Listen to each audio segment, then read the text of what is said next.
Hey, thanks for tuning in. Welcome to Rifle Online. I'm your host, Sean.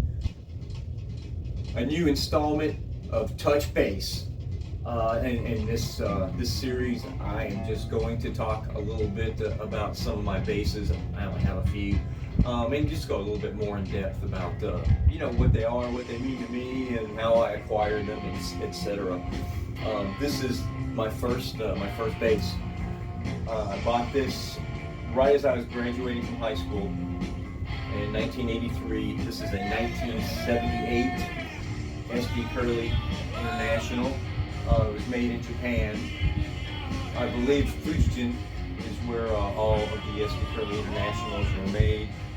This has been with me a long time. Like I said, I bought it in 1983. It has been through a lot of shows, obviously a lot of wear on my finger wear, and some other marks.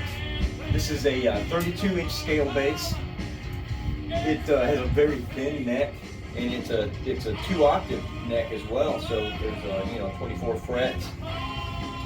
I use this extensively for many years. It feels very foreign to me now, but at the time this was meant to be, I guess, more or less a budget type of boutique base. It was supposed to be like an Olympic, but a little cheaper. It was still expensive for the time. I don't remember. I want to say back in '83, I spent around $1,500 on it, maybe. It took me a while to pay it off. I know that, especially being a kid. But yeah, this it's a good base. If you ever find an SD Curlee, I mean, they're interesting. They are not really neck through, but they're sort of neck through. So the neck is one piece right to where the bridge is, and it bolts on. You can see that. But it is one piece of wood all the way to the bridge, which is interesting. It's an interesting design. It's a mahogany body, and it's a 3-piece maple neck. It's got a, I think it's a walnut skunk stripe. Marzio pickup, came factory with that. I don't even know what this switch does. It's some kind of phase. It doesn't make that much difference.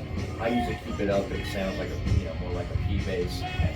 But it feels awfully small to me anymore. At the time, coming out of being a guitarist, especially though, it was a good size and it felt good. It really does sound good. It always has sounded good.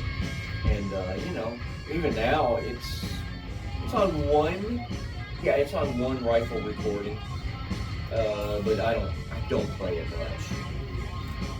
But I love having it, and it has been it has been and still is very inspiring to me.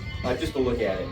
Because it takes me back to when I was so hungry and excited to start really playing bass. I had played some bass prior, but I was finally at a point where I had a job and I was graduating from high school and I could make my own decisions and buy my own things. And anyway, my first major purchase, and man, it's held up really well. No complaints. You can still get a new SD Curlee Birdsong guitars, I believe, if I'm not mistaken. They have the patent, or they have, I guess legally they can make it ready for the patent. But you can buy a new one. I think that they're still a little pricey, but if you like a medium scale or a short scale bass, this is something that I would definitely look into. Yeah, good looking bass. SD Curlee since 1983. Please listen to Rifle every day. Share with your friends. Let me know what instrument you started out on, or something that maybe means a lot to you. But yeah, thanks a whole lot. Rock on.